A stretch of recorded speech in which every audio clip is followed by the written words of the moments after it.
আমরা গুঞ্জন শুনেছি ইউনূস সরকার পদত্যাগ করবেন। আমি ইউনূস সরকারকে বলবো, ওই চেয়ারে আপনি নিজে ইচ্ছা করে বসেন নাই,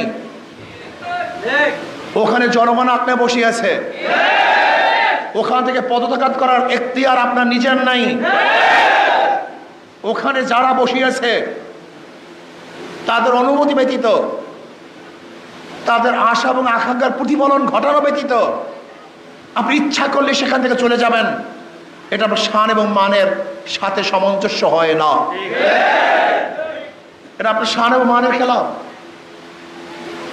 জনগণ তারা মুক্তি পাওয়ার জন্য, স্বাধীনতা অর্জন করার জন্য, শান্তি পাওয়ার জন্য, নিরপেক্ষ নির্বাচন উপহার দেওয়ার জন্য, বৈষম্য দূর করার জন্য, গ্রহণযোগ্য নির্বাচনের জন্য আপনাকে ওখানে বসিয়েছে। মানুষ সংস্কার চায়, সংস্কার করাবার জন্য আপনাকে বসিয়েছে। আপনি ইচ্ছা করলে পদত্যাগ করবেন, ইচ্ছা করলে ছেড়ে যাবেন, ইচ্ছা করলে গদি ত্যাগ করবেন।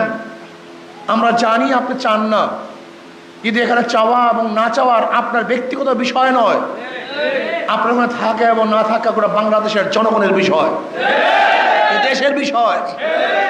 কাজে ইউনূস সরকারকে বলবো, কোনো অবস্থাতেই আপনি এমন সিদ্ধান্ত নেবেন না যে সিদ্ধান্তের মাধ্যমে ভারত খুশি হবে, ভারতের প্রত্যেকটা জনগণ হাসবে, মোদী সরকার খিলখিল করে হাসতে থাকবে।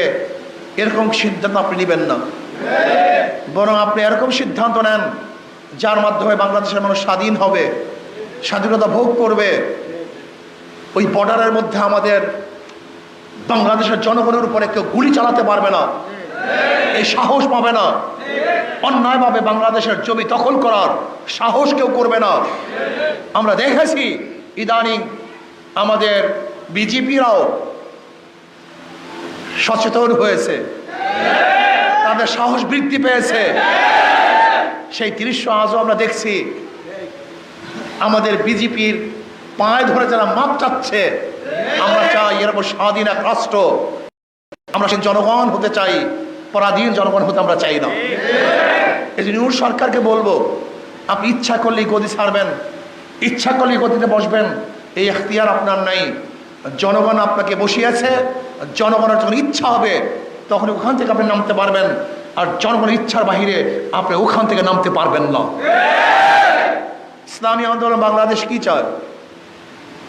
মানুষকে মুক্তি দিতে চায়, শান্তি দিতে চায়, বৈষম্য দূর করতে চায়।